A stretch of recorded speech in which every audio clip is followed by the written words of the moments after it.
Much, and obviously thank you for the very warm introduction. Appreciate it. I definitely don't feel comfortable bragging about myself, so it's always easier if someone else reads my bio. But yeah, no, I'm thrilled to be here. I love what I do. I love writing and I love talking about books. My books, other people's books. It's really a joy for me. So thank you. I'm in New York City right now, and as Dana said, I my kids are all in sleepaway camp, so I have a little bit of a reprieve, and I'm hard at work on my next book, which I can talk about. But I know you're here for Last Summer at the Golden Hotel, which is my fourth novel. It came out just 2 months ago in the middle of May, and it's been really wonderfully received in a way that I hadn't anticipated. Because when you write a book, like you really don't, unless you're James Patterson, like it's very hard to know how something is going to do. And I hoped for it to reach a wide audience, but I didn't expect it to take off the way that it has. And I've thought a lot about like why has it been, taking off, in this way? And it's made me think a lot about nostalgia and like what it is about our current moment right now that's making people crave a simpler time and think back to those memories. And some of it I've thought like, well, the people who were around during the Catskills heyday in the 50s, 60s, and 70s, like to the extent they're still alive. I mean, one of the biggest Borscht Belt comedians, Jackie Mason, just died this week in his 90s. Like that generation is dying off, and there is, I'm certain, like a desire almost in a less depressing way, like a way to, like the way we think about preserving memories of people who survived the Holocaust. Well, this is like a very positive time in Jewish culture that, people want to preserve. I also think that like the pendulum has just swung so much in the direction of like hotels having 10,000 bells and whistles. And right before COVID, this entire crop of museums, I'm using air quotes, museums popped up in New York and in Brooklyn in the city, like essentially these very cheap installations that were put together, created exclusively for like the purpose of posting on Instagram. So there would be like a museum, like there's actually this one's fairly well done, the Museum of Ice Cream, but there's like the Museum of the Egg and the Museum of Optical Illusions and the Museum of whatever nonsense someone could think of, the Museum of Dreams. And it was like this trippy walking from room to room, and you thought you were like having a weird dream. And it was like, this isn't about having fun. This is about like taking a picture and putting it on your phone so that all your friends know that you went to like the new cool spot in New York. And I think that there's like a very genuine longing for the types of connections and real relationships that existed in the Catskills over the decades, that families went. There's also like, instead of going and trying to find the next new hotspot and the new destination, and like I hear people talk about like in the Caribbean, they're like, oh, Nevis is great. Oh no, the Turks and Caicos is amazing. It's like always like craving the new exciting thing, a new hotel. And you guys are like closer to Hawaii, so it's like which island to go to and where are the new hotels and what do they offer? And like people are running off in a million different directions. In the Catskills, it was totally different. People went back to the same place year after year with the same groups of families. My personal connection to the Catskills comes from my mom, who went for every summer of her childhood. She grew up in Brooklyn, and she went to the Catskills every summer to a bungalow colony. So she didn't stay in a hotel, but she was, her family would take a bungalow, a tiny little bungalow. And they did this from the time. So this is, starting around 1950 until 1970, when she met my father. She spent every summer, entire summer, with her mom and her sister in the Catskills, and her dad would drive up, as the men did back then. He would drive up on Fridays and spend the weekend with them. Then he'd go back to work, late Sunday night.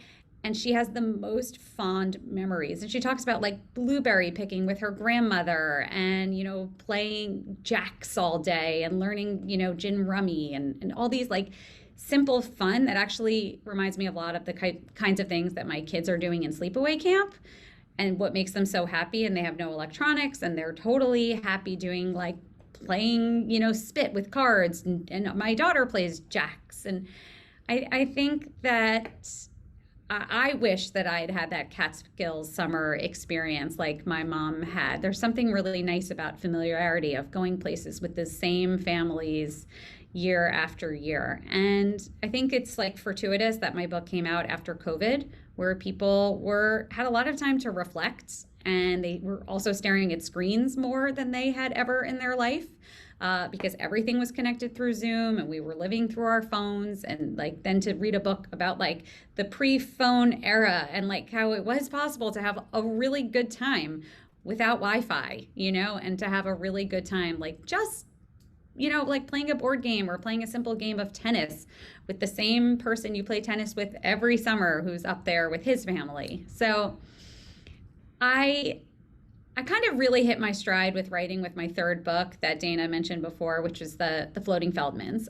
There's nothing I love more than writing about family and complicated family relationships. Because for me, it's first of all, it's a way for me to express myself. Like I come from a lovely family, but we have our share of problems, and I fight with my mom as close, as close as I am with her. She makes me like no one makes me more upset than she does. Like with one single sentence she'll say to me, she can ruin my day. And she means well and she loves me. And then of course, I'm married, so I have in-laws to deal with, and my husband, as I see his relationship with his sisters, like they're even the best of families have issues. Like no one is spared from feeling like crap at sometimes, feeling angry, feeling disappointed. I mean, we all, I can feel like super alone, or I can be open about it and before Thanksgiving and express like how I'm feeling about having to go back to be with my family. And then the minute I open my mouth, it's like everyone else is like, oh my God, me too, And so I use my books as a vehicle for that sharing as well. And just like deeper exploration of why these relationships are so complicated. Like, why is the mother-daughter relationship so fraught? Like, why is it so complicated to be an in-law? Why are siblings who would like give each other kidneys also so jealous of each other, And there's just so much to say on the subject. And I particularly love, which I certainly did in last summer at the Golden Hotel, and I did in the Floating Feldmans, I love writing from multiple points of view because I feel like it's really fair. And like there's, they always say there's two sides to every story, three sides. It's like, his side, her side, and the truth, like the more angles that you can see something from, like the more empathy you have for the other side. And what I like to do as a writer, of course, is like, explain a complicated family relationship from, let's say, the sister's point of view and all her issues with her brother. And then the next chapter, you see the brother, and she feels that her brother's cold to her, when in fact, like we see, that the brother sees things in the total opposite way. And so it's like that's such a fun tool to use, the multiple point of view as a writer, because I feel like it increases the reader's empathy. The wider cast of characters I have, especially if they span different ages and different genders and, where they are in their lives, there's also more likelihood that my readers are going to find somebody to really connect with in the book. And I think connection with characters is really important. And then, as you know, I'm also a writing teacher. Like, I grow a lot as a writer when I have to inhabit like all those different voices. Like if I go one chapter, I'm a 22-year-old, I'm Zach, I'm a 22-year-old college graduate with no direction. And then I have to switch and become Amos. I'm an 85-year-old man with macular degeneration that built a resort in the Catskills, and then I'm Louise, and I am like fixing my hair and making sure my red lipstick is perfect. Like it's just fun, and it like forces me to be nimble as a writer and like never let myself get lazy because I'm constantly jumping into different voices. So this book was so much fun for me to write. I didn't outline it. I really let the story take me where I felt it should go. I didn't set out to have like this many characters or that many characters with points of view. There are some characters who we don't have chapters from their perspective until the middle of the book. And it's really because I was sitting thinking like, I really want to know what's going on in Maddie's head now. And I don't want to know what's happening with Maddie from someone else's perspective. I want to be Maddie right now. And like, I just follow my gut in terms of like whose voice I want to hear next. And also when a certain plot point happens, I think about like who in my story would be the best person to tell that, like when a certain dinner scene happens, or, like something like with the sale of the hotel, or the trip where they take the trip to go to the casino, like whose eyes do I want to be in for that chapter? And it's fun, and it keeps the process really interesting for me. And I also like love to pick a very rich scenery, like a rich setting, I should say. Like, and so a cruise ship, which I used in the Floating Feldmans, was a great setting because that's like, a carnival on water, and there's like 10,000 bells and whistles and distractions to write about. And so as a writer, it's like a super fun, challenge to try to bring the cruise ship to life on the page. Well, the same goes for a hotel. Even more stressful, I think, because people are so attached to the Catskills. Like so many people have a really deep, visceral connection to this place that I felt like I cannot get this wrong. Like I have to do this very special place in this period of history. I have to do it justice. And I really did do my homework. And I'm happy to talk about my research. I just really wanted the hotel to be brought to life. It's why I asked my publisher to put in an illustration of the hotel in the beginning of the book. I cared so much about the cover so that it was an evocative cover that set the right tone and had the right mood. And when I'm like very active on Instagram. I connect with a lot of readers on Instagram, and they're like, I felt like I was there. I really felt like I was in the Catskills. Like that is like the highest praise I can get. So, I can keep talking and talking, but like, I also want to, have this be a discussion and answering questions you guys have, because I could just talk all day, which you don't want. I thought the use of, let me jump in for a minute. I thought the use of, I personally love books that either go back and forth in time or back and forth in terms of characters, and you get different perspectives. So hearing from the young generation, like the goat therapy, for example, was brilliant. Throw something like that in with the older generation going like, what? The younger generation going, oh, cool. It was a really good vehicle, like you said, to engage all age groups to read it, and to let us see the varying perspective and how every generation sees the other generation differently. And that's what, I thought the whole time I kept thinking about my in-laws who are now gone, but they went to the Catskills their whole lives, and they took my kids, my husband and his kids, to his siblings, to the Jersey Shore for a lot of summers. If they didn't go to the Catskills, they went to the Jersey Shore. Same sort of deal. The dad drove down on Friday, went back on Sunday.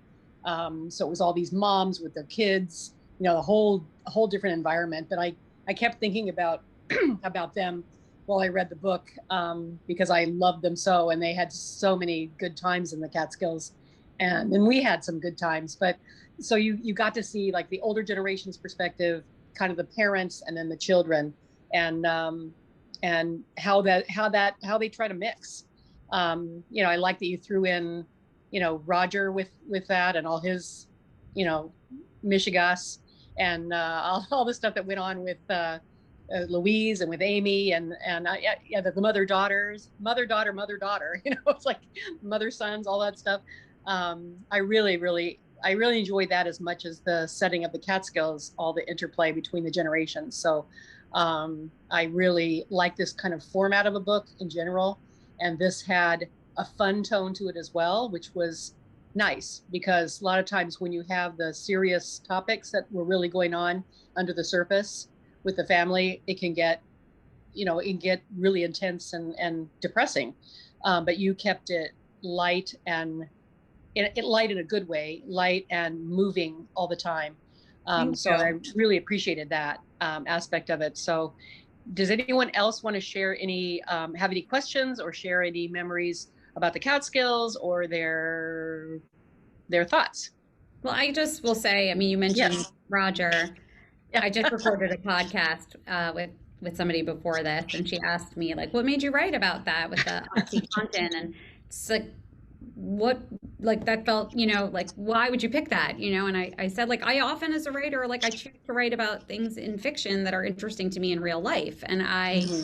had read a really long New Yorker article about Purdue Pharmaceuticals and how they engage with the doctors who end up becoming these whale prescribers, Oh yeah. and how it's very nefarious, but like it doesn't start nefariously. And you know, the way they're very seductive to the doctors, and they can be, the doctors, I think it's, they are manipulated by the pharmaceutical companies as well. I don't mean at all to paint Roger as like an innocent man, but he feels pressure to provide. He feels like he married this princess, the only child of, you know, the Goldman family, and she's from this, you know, historic, prestigious family.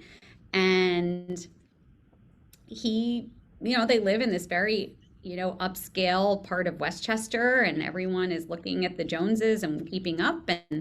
And he, and having read this New Yorker article, I then did more of a deep dive, and I watched documentaries about the pharmaceutical company, and how this happened with the, you know, this Oxycontin opioid, you know, problem throughout the country. And often, like, the pharmaceutical companies were like presenting to the doctor that this is like a wonder drug. Like, this is really helping people who have chronic pain and it's ruining their lives.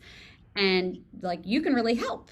And by the way, here's a Mercedes, you know, for, you know, prescribing it. And it's like, it's a really slippery slope. And I wanted, like, I just, when I get really interested in something happening in current events, like, I then want to put it into my fiction because it lets me explore it. I want to bring nuance that sometimes newspaper articles don't have, or like sound bites don't have, you know? And so I like want to take this like larger news story and personalize it and show how it would affect like real people who, you know, have the fallout from this.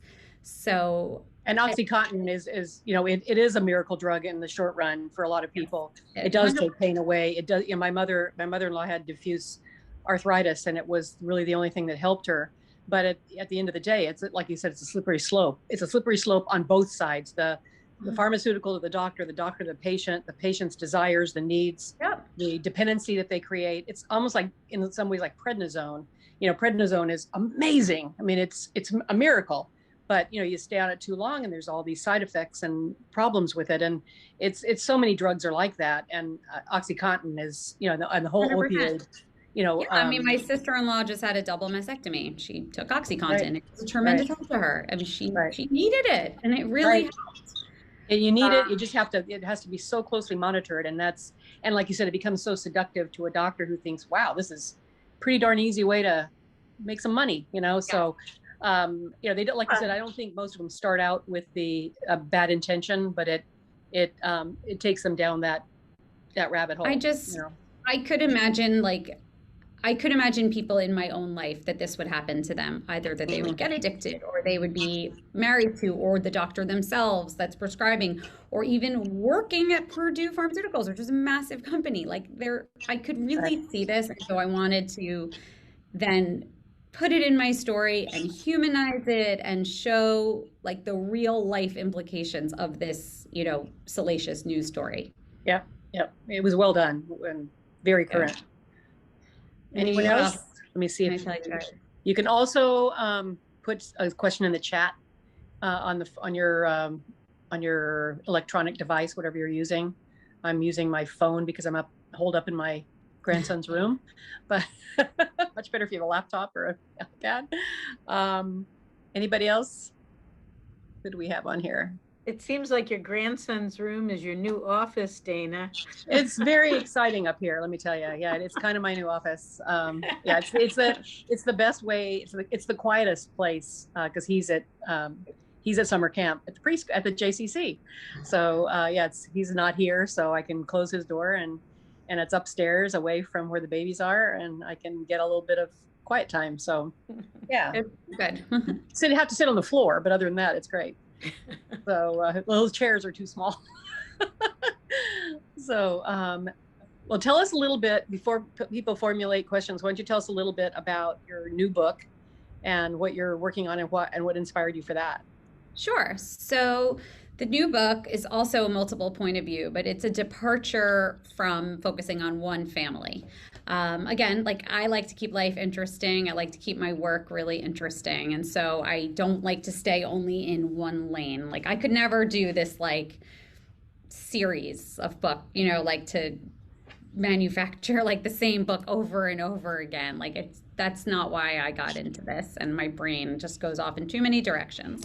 So my next book, which comes out next fall in September around Labor Day weekend, is called Most Likely, and it's about four women in their 40s who were very good friends. They grew up in Connecticut and they were very good friends in high school, and they reunite at their 25th high school reunion. And it's a real shock to them when they get there and they see who's, done well, who looks terrible, who's like, who was like everyone thought, was going to go places, but is like, the school janitor, and then like the dark, the dark horse who's like, running Goldman Sachs and, has a supermodel for a wife. And there's like all sorts of surprises to them. And of course, when you go to a reunion, like reading about the Catskills, like it brings up a lot, for people, the good, the bad, the ugly, the anxiety, the insecurity, but also like the optimism you have when you're young, that like kind of age can beat out of you, So they're just like flooded with feelings. There's regret and nostalgia, regret, feeling old, really feeling like in the thrust of middle age and taking stock of their lives in a way that they hadn't really prepared for when they thought they would just go and have a bunch of cocktails and have a fun weekend. And they end up pulling out their yearbook. Like they've had their cocktails after the first night of the reunion and they're catching up at one of the girls, one of the women's houses, and they pull out the yearbook and they have this very sobering moment where they stare at their high school superlatives. And it's like most likely to cure cancer and most likely to be a CEO and most likely to, open a Michelin starred restaurant. It's like all their passions, and they kind of look around and like, maybe they've achieved some semblance of it professionally, but their personal life is a disaster, or they seem okay, in their personal lives, but they have achieved nothing like what they thought they would. And they have this sort of moment of reckoning, and they decide that they are going to devote the next 6 months of their lives to making their teenage dreams come true.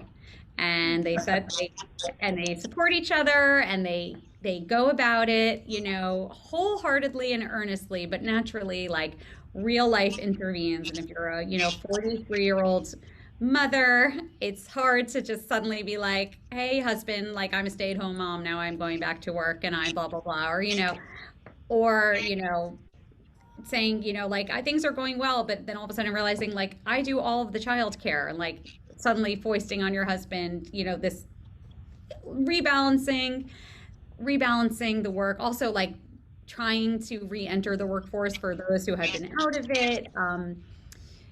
I have characters who are also like come to terms with like their priorities have changed, and it's okay. And like what they thought they wanted when they were that age has really evolved over the years. And maybe they shouldn't be so sad that they didn't accomplish what they thought they would, because they should really appreciate, like rather than feel sad about it when they go about trying to make the changes, they're like, actually, who I was at 18 and what I wanted is so different than what I am now. So these four women, over the course of 6 months, learn so much about themselves and about each other. And naturally, like, because it's a book, like there's a major incident that happens in the middle of the book that kind of forces them all to like halt this plan and, band together and help one of their friends. And it's just a journey in these women's lives, and it explores like the themes that are really important to me, which is like I don't want to tell my daughter that she should have it all. I don't want anyone telling me that bullshit, like have a woman should have it all. It's not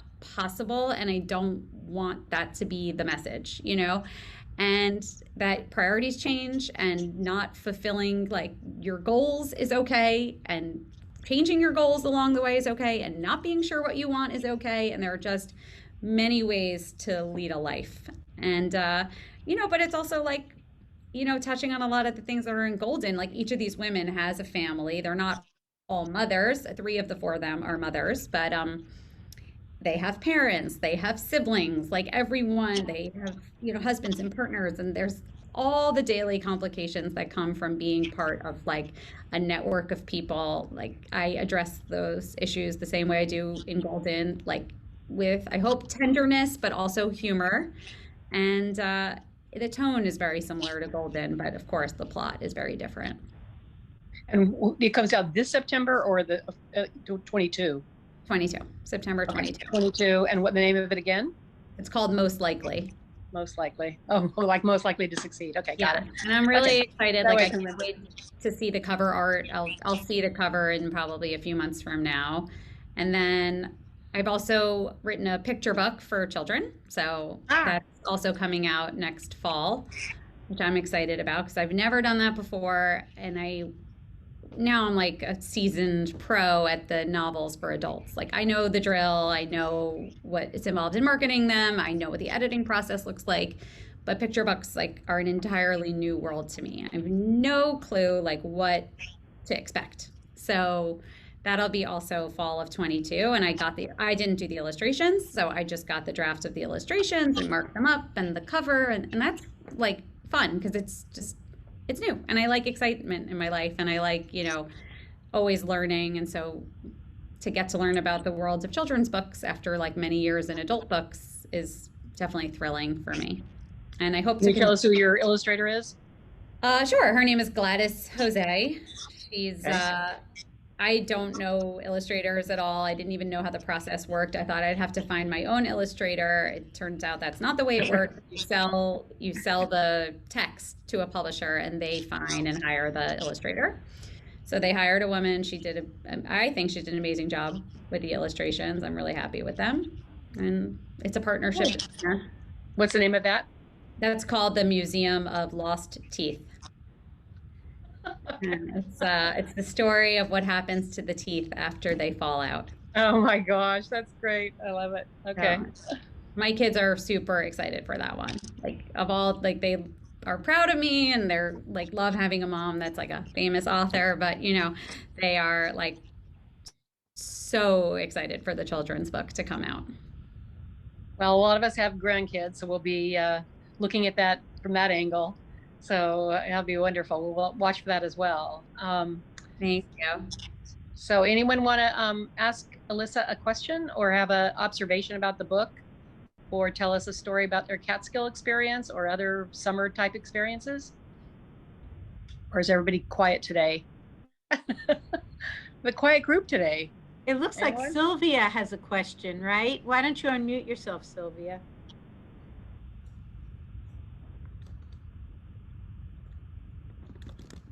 Maybe I can help you.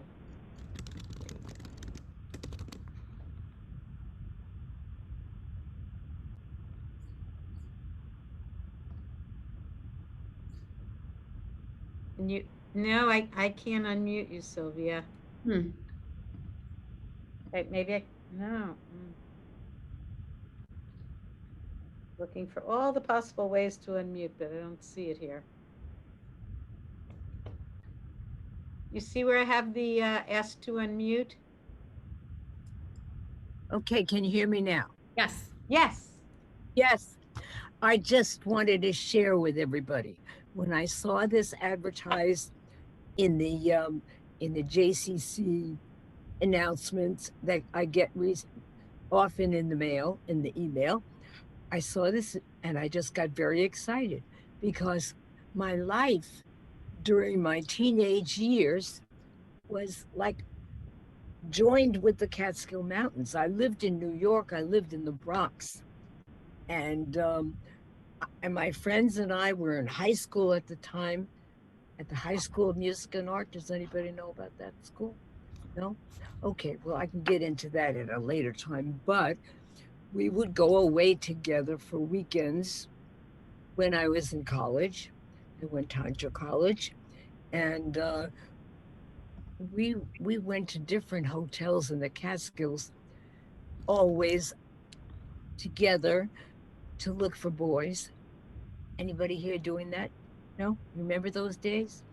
Um, and none of us was, very outgoing or very popular. We were all kind of interested in going away, and we had to find other people of our religion, of course, Jewish people, and people that congregated at places in the Catskills were usually exactly what we were looking for. So, meanwhile, here we are at the Catskills where we used to go, and my phone is ringing. Do you hear it? Do you hear the phone? No. Okay. Anyway, we would go for a weekend together, three or four of us, and have just a really, really wonderful time. We loved the shows. We loved the dining that you did in the hotel dining room.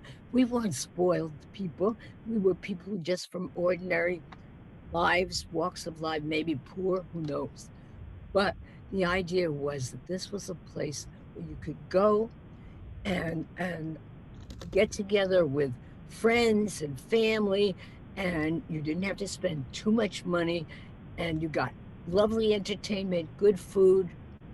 It was the best, just the best. And so when I saw this, I said, I have to get in on this, and I'm here, and I'm hoping that my experiences were something like some of yours as well. And so that's all I wanted to say. Just excited to know that somebody else lived during that time when the Catskills were the thing to do for for young adults, women, men to gather together and to be Jewish together, and it was a lot of fun. Your story, thank you for sharing. Your stories are exactly what I heard from so many people when I went ahead and I did my research, which really started with going up to the region.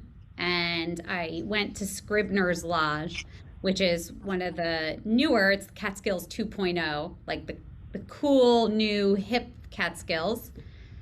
And I went, and the owner, who's a young guy who my age worked in finance in a high-powered finance job in New York City, was like, I'm not happy with this. I want to get out. I want to move to the Catskills, and opened up this very cool boutique hotel. And he was so knowledgeable about the region and the history of the region, which I really loved, because it wasn't like just business for him. Like, I'm going to open up this cool, hip hotel and see and try to profit. He really cared about like preserving the specific culture and the essence of the Catskills during its heyday. And I could tell just from the fact that he knew every hotel, the absolute history of every place, and this owner and this dispute that happened, and this in the 80s they got into a fight, and in the 70s this hotel burned in a fire and was rebuilt, and if you just drive down that highway you'll find this restaurant tour that's been here for 50 years. And he really opened up my eyes and my world and made connections for me. I ended up then being connected with a member of the Kutcher's family who had opened up a Jewish deli downtown in downtown in Manhattan, unfortunately, like right before COVID. So naturally, like it did not succeed, which is terrible. But again, it was like, I think it was called like the Kutcher's Delicatessen or something. And it was like people, he felt it. He felt that there was a desire for people, to relive the region, like even through the cuisine. And in fact, on Facebook, there are many affinity groups for people who were in the Catskills. And I discovered them through, researching and writing this book. And they have thousands of members. There's one huge group just for people that worked at the resorts. Then there's like those who vacationed there. Then there are many, many, many, many. And I remember doing a giveaway of my book before it came out on one of them. And I said, my book is about the Borscht Belt, and I'd love to do a giveaway.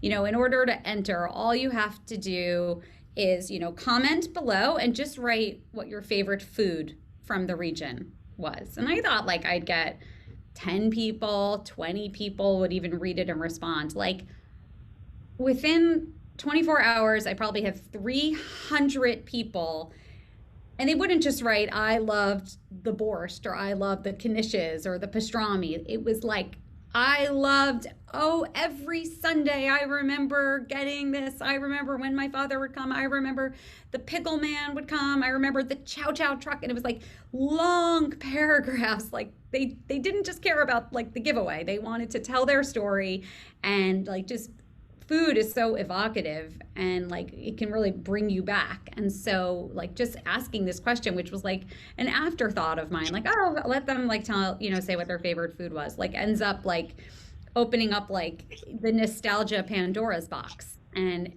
everyone is then engaging with each other, being like, oh yes, that was they had the best black and white cookies. Oh, the huckleberry pie was the best there. And it was like memory lane on steroids. It was really quite amazing to see. And actually, like I'm going on Friday, I'm doing a book event in person in New Jersey. A lawyer, it's all these people who former lawyers, bankers, a former lawyer, also my age, from New York City, quit his law practice and moved to South Jersey, and he opened up a restaurant called the Borscht Belt Delicatessen. And it's brand new. It opened this summer, and all the sandwiches there are called like the Raleigh, the Concord, the Mrs. Maisel, the Dirty Dancing. Like they're named after, you know, hotels or Catskills related shows. And we're What doing city a is book it in, event. Elyssa? What city in South Jersey is it in? It's in Stockton, New Jersey, where Okay. I've never been, and I'm from New Jersey. And I don't totally understand why it's there. Like, I don't know the region at all and who's going to go to it. Like, I hope he succeeds. He hired a chef. He partnered with a famous chef who is from Philadelphia and had a couple of shows on Netflix, like cooking shows on Netflix. So it's like, it's the real deal. But so like, I'm not the only one who perceives that there is like a, you know, desire to go back in time to this Borscht Belt era. So that's on Friday, and if nothing else, like it should just be like wild to see who shows up and who, you know, and the stories that come out of it. Because I imagine like people will come if they have a connection to the Catskills. And That should be a lot of fun. Yeah, I wish I could be there. It'll be great. Our former CEO who retired, who's from New York, he spent every summer in the Catskills at the same sort of would you call them the cottages? No, what's the word? Bungalows. Thank you. The bungalow colony up in the Catskills. I wonder if he was the same place where your mother was, because he went with his mother, and same type of deal. His dad would come up on the weekends, and he has such fond memories. He talks and talks and talks about it. So he would love. I'll have to tell him about this book because he would have fun with it. Yes, definitely. A couple other things I wanted to mention. Two things. One is I thought it was great the way you opened the Golden 2.0 at the end, and had the young generation kind of keep those memories alive. I thought that was lovely. And the epilogue was genius, with, you know, jumping ahead 13 years or whatever it was and getting to a little glimpse of those two boys. It was really, really a really great way to end the book, because it kind of let you know that all was well. And, you know, not without its issues, of course, because that's life. Not perfect, because not perfect, because nothing is. And if something seems to be perfect, then you don't know enough. But but to know, but to know that Brian and Amy made it, and you know that, I mean, it was just a really lovely way to end the book. That little epilogue. I read it again last night because I finished the book a couple weeks ago. So I read the epilogue again last night because I remember enjoying it. I was like, oh, this was really good way to. I wrote the whole book, and then I ended up writing the epilogue because I was too sad. I didn't want the book to end. Like, I had a hard time saying goodbye to it. And I was like, well, there's nothing else. Like, I'm not going to put in any intermediate chapters. Like, the story works. And if I put in an intermediate chapter, it'll just be like filler and fluff. I wouldn't even know what to add. But I was like, I just wasn't ready to say goodbye. This never happened to me before the book, but I wasn't ready. And so I added the epilogue because I had to have more time with this family. It was perfect. So for those of you who haven't read the book yet, because we always get some people on the phone call who haven't read the book yet, read it. And you can always let me know what you think about the epilogue, or you can probably go on Alyssa's Instagram and let her know. Yes, and please, like, if you're so inclined to leave a review on Amazon, reviews are really helpful to writers. Like, I don't think until I became a writer, I knew that that was a big deal, but it's like a big deal. And you want to have a lot of reviews. It really helps with the Amazon algorithm, believe it or not. Yeah, I'm And sure. I'm almost at 1,000. So getting to 1,000 reviews will be like a really big accomplishment. So thank you. I like, if you are so inclined to recommend the book to people, I'm very grateful. And I read a lot of the reviews that were on online about, it says it's, promises snark, sass, and sunshine-filled fun. Episodes of intergenerational disconnect contrasted with unshakable family bonds, which is kind of exactly what you said. I mean, a lot of things, Pam Jenoff, who we've known and had read, did a lovely review. Kirkus review said the vanished history of the Catskills is evoked with love and plenty of schmaltz, a high-spirited party of a book. BYOB, bring your own borscht. I thought that was great. So I read all those and I thought, that kind of brings up the essence of kind of what everybody thinks about the book. It's and you could easily say, oh, it's just fun and funny, but that's not it. It's somebody also said, let me get that. Smart, funny, honest, and poignant all at the same time. And I think that's the gist of it. Is it's fun and light, and yet not, poignant because of all what's going on in everybody's lives. I mean, it's a very, there's a lot of stuff going on. That was certainly my intention, like that when I started the book, and same with the Floating Feldmans, and same with Most Likely. Like that's exactly the lane I want to be in. I don't want a very difficult read. I want it to be fun to read and easy to read, but still have like a lot of substance to it and a lot of relatable issues. Still take away something meaningful. And I think you do. And the importance of family, the importance of sticking together, and the importance of trying to understand the other generations, because, the communication between the intergenerational communication is key to this happening. So, so it was lovely. And I really thank you so much for taking your time today and being with us. You're as beautiful as your picture on the internet is, which hard to believe, but you're as pretty as in person as you are here there. So that's the Zoom filter talking. And yeah, right. And I hope your kids have you gone up for Parents Weekend yet? They canceled it because of COVID. Oh, because of COVID. Of course they did. Yeah, duh. It was on. I knew that. FaceTime. Yeah. Oh, wow. Fine. I don't care. They're fine. Well, I'm glad your kids are having a good time. They're not my problem.